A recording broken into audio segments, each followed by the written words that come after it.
Halo guys, misteri film diringkas di sini. Film diawali dengan pria tampan yang bernama Cheng Hao. Dia adalah seorang produser TV dan karirnya berjalan lancar. Dia memiliki tunangan yang cantik di sisinya, jadi hidupnya sangat bahagia. Baru-baru ini, Cheng Hao sedang syuting film dokumenter cerita rakyat tentang pernikahan yang sudah mati. Dia terus-menerus memimpikannya beberapa gambar aneh dan menakutkan karena tekanan pekerjaan atau pertemuannya dengan sesuatu yang menakutkan. Dalam mimpi itu, orang-orang didandani dengan gaya era Republik Tiongkok, menyaksikan seorang pria dipaksa menikahi seorang wanita yang sudah meninggal. Penampilan pengantin wanita itu mengerikan. Cheng Hao terbangun dengan ketakutan setelah melihat pengantin wanita. Pagi-pagi sekali, Cheng Hao pergi lari. Dia melihat bungkusan merah di pinggir jalan. Ketika dia mengambilnya, dia dilarang oleh seorang pemulung, dan ketika dia melihat ke bawah lagi, bungkusan merah di tangannya secara aneh menghilang. Cheng Hao tidak terlalu memperdulikan masalah kecil ini. Tetapi ketika dia kembali ke rumah dan mandi, dia menemukan beberapa goresan di tubuhnya tanpa alasan. Dia bingung, tapi tidak terlalu peduli. Setelah mandi, Cheng Hao bersiap-siap untuk bekerja. Tunangannya Yong Jie mengenakan syal untuknya dengan manis. Pasangan ini sangat mencintai dan mereka berencana untuk segera menikah. Dia meninggalkan rumah dan memulai syuting hari itu. Lokasi syuting hari ini adalah toko pakaian kuburan. Pemiliknya, Xuan Zhen, yang mengetahui banyak tentang pernikahan yang sudah meninggal berkata, pada zaman dahulu, jika orang yang belum menikah meninggal, anggota keluarga dari orang yang meninggal, harus mencarikan pasangan yang sudah meninggal, dalam waktu 49 hari setelah kematian, sehingga jiwa almarhum akan puas dan mereka dapat menyelesaikan reinkarnasi mereka. Jika tidak, almarhum akan menjadi hantu yang kesepian, setelah mengumpulkan keluhan yang kuat, dan akan mengganggu yang hidup. Biasanya, pihak keluarga akan meletakkan bungkusan merah berisi barang-barang pribadi almarhum di pinggir jalan, dan siapapun yang mengambilnya akan menikahi orang yang sudah meninggal. Tentu saja, anggota keluarga akan bersembunyi dan menonton untuk menghindari paket merah diambil oleh orang-orang dari jenis kelamin yang sama. Setelah penembakan, Xuan Zhen menghentikan Cheng Hao dan bertanya apakah sesuatu yang tidak biasa terjadi baru-baru ini. Cheng Hao yang ateis tersenyum, dan dia melupakan semua kejadian aneh selama 2 hari terakhir. Dia memberitahu Xuan Zhen bahwa dia sulit dibunuh dan tidak ada hal aneh yang terjadi. Melihat dia begitu santai, Xuan Zhen tidak mengatakan apa-apa lagi, hanya menyuruhnya untuk lebih berhati-hati. Cuaca di musim gugur selalu berubah begitu cepat. Pada siang hari, cuaca sangat cerah, tetapi pada malam hari, hujan mulai turun dengan deras. Tetangga Cheng Hao, seorang gadis SMA, Yin Yin, merasa bahwa lift malam ini agak tidak biasa setelah pulang ke rumah di tengah hujan. Dia sendirian di lift, tetapi seolah-olah ada sepasang mata yang mengikutinya di belakang. Ketika dia akhirnya tiba di pintu, sosok kabur yang berdiri di depan pintu Cheng Hao, membuatnya tidak berani melihat ke belakang. Ketika dia pergi tidur di malam hari, kemunculan tiba-tiba dari sepasang tangan membuat Yin Yin sangat ketakutan sehingga dia bahkan menangis. Untungnya, Ibu Yin Yin muncul tepat waktu, dan menenangkannya.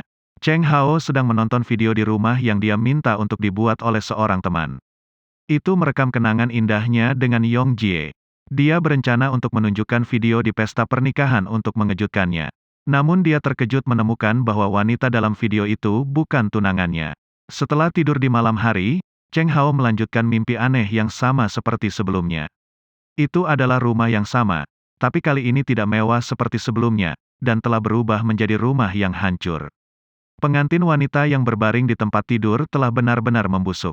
Barang-barang di rumah juga telah tenggelam menjadi lapisan debu yang tebal. Cheng Hao menemukan foto yang tertutup debu. Tepat ketika dia ingin membersihkannya untuk melihat orang di foto, pengantin wanita di tempat tidur perlahan-lahan menggerakkan tubuhnya. Itu langsung membangunkannya dari mimpi. Setelah bangun, Cheng Hao merasa ada yang salah dengan tempat tidur, sepertinya ada wanita lain di tempat tidur. Tunangannya, Yong Jie, berbaring di sisi kiri, jadi siapa yang di sebelah kanan? Tiba-tiba sebuah tangan terulur dari belakangnya. Itu membangunkan Cheng Hao lagi, ternyata dia bermimpi di dalam mimpi. Mimpi buruk terus menghantui Cheng Hao, dan dia ingat apa yang dikatakan Xuan Zhen sebelumnya. Dia menelepon temannya Kai Xiang untuk bertanya pada Xuan Zhen apa yang sedang terjadi. Xuan Zhen memberitahu Cheng Hao bahwa dia dihantui oleh hantu wanita dengan keluhan yang sangat kuat. Dan hantu wanita ini telah menghantui Cheng Hao sejak kehidupan sebelumnya. Dalam kehidupan ini, dia telah bersamanya sejak dia lahir, hanya baru-baru ini muncul. Kehidupan masa lalu Cheng Hao mungkin juga dihentikan olehnya. Kemudian, Cheng Hao dan temannya pergi mencari informasi di perpustakaan sesuai dengan instruksi Xuan Zhen. Mereka benar-benar menemukan seseorang yang persis seperti Cheng Hao di koran. 60 tahun yang lalu, pria ini ditabrak mobil di tengah malam mengenakan pakaian pengantin pria. Untuk mengetahui apakah kejadian aneh baru-baru ini terkait dengan kematian pria ini, Cheng Hao pergi ke tempat pria itu dipukul. Sementara itu, di kelas renang, Yin Yin mendengar teman-teman sekelasnya membicarakan hal yang mengerikan. Dikatakan bahwa seseorang meninggal di kolam belum lama ini. Tapi anehnya, tubuhnya tidak pernah ditemukan. Kemudian, Yin Yin masuk ke dalam kolam dan melihat sesosok hantu perempuan dengan rambut acak-acakan. Setelah itu, dia menemukan tubuh hantu di sudut sekolah sesuai dengan instruksinya. Setelah pengalaman menakutkan ini, Yin Yin dikirim ke rumah sakit. Ibu Yin Yin melihat putrinya sangat menderita. Jadi dia menceritakan rahasia yang telah lama terpendam. Ternyata keluarga mereka memiliki mata yin yang antar generasi, yang bisa membuat orang tersebut melihat hantu. Ibunya tidak memiliki kemampuan ini, tapi sayangnya, Yin Yin mewarisinya. Dia meyakinkan Yin Yin bahwa hantu-hantu itu mungkin hanya mencarinya karena mereka belum memenuhi keinginan terakhir mereka. Selama dia membantu mereka untuk memenuhi keinginan mereka, dia akan baik-baik saja. Setelah keluar dari rumah sakit, kali ini hantu wanita yang bersembunyi di rumah Yin Yin akhirnya memberanikan diri untuk meminta bantuannya. Pada awalnya, Yin Yin menolaknya, tetapi hantu perempuan itu tiba-tiba berlutut di ruang tamu dengan air mata. Melihat ini, Yin Yin yang baik hati terguncang olehnya. Dia meletakkan tangannya di kepala hantu itu dan merasakan ceritanya. Setelah mengetahui permintaan hantu itu, Yin Yin masuk ke rumah Cheng Hao. Begitu dia masuk, dia mencium bau mayat yang membusuk. Ruangan itu berantakan dan tidak sehangat dan rapi seperti biasanya. Mengikuti baunya, dia menemukan tubuh hantu di bak mandi. Yin Yin berlari keluar rumah dalam ketakutan dan bertemu dengan teman Cheng Hao, Kai Xiang di pintu. Dia memberitahu Kai Xiang bahwa Cheng Hao dihantui oleh hantu wanita. Kai Xiang segera mengendarai mobilnya dan membawa Yin Yin bersamanya untuk mencari Cheng Hao.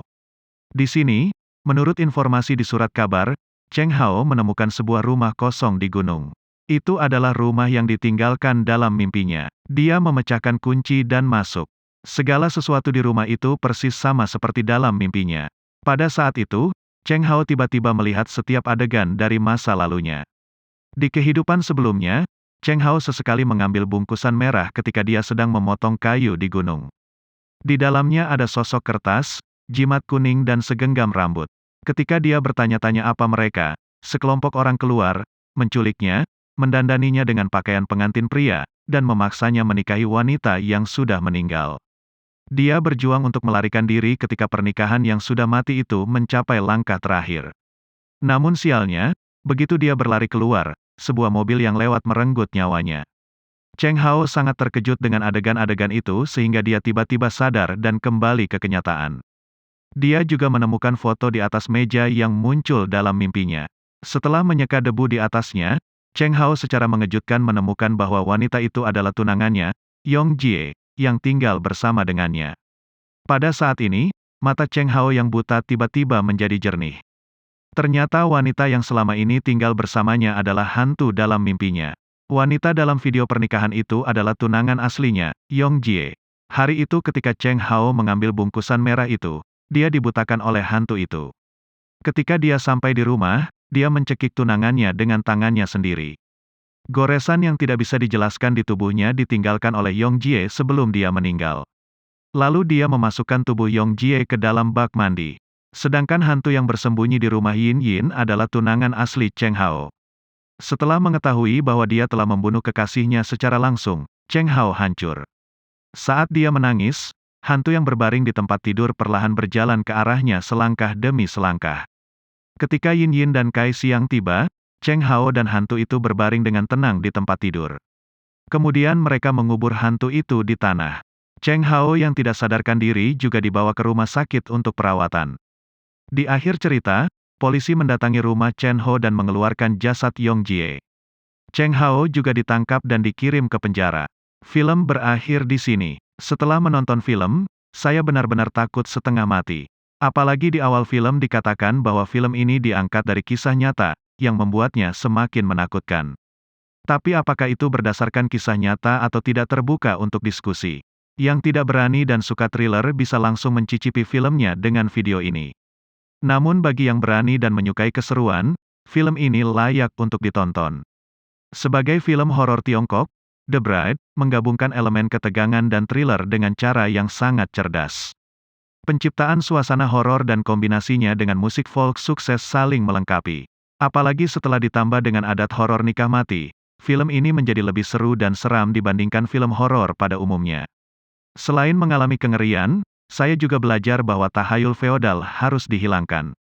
Jika ayah hantu perempuan tidak mengatur pernikahan mati ini untuknya, Cheng Hao tidak akan mati begitu mudah di kehidupan sebelumnya, dan hantu itu tidak akan menghantui Cheng Hao selama 2 kehidupan, dan akhirnya membunuh Yong Jie yang tidak bersalah.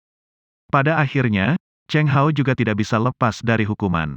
Sebuah pernikahan mati mempengaruhi 2 generasi, membunuh 2 orang dan menghancurkan sisa hidup seseorang. Nah, itu saja untuk berbagi film hari ini. Jika Anda menyukai video ini, tinggalkan komentar di bawah atau berikan suka akan sangat dihargai. Dan jangan lupa subscribe dan nyalakan notifikasinya agar bisa melihat update lainnya. Terima kasih telah menonton.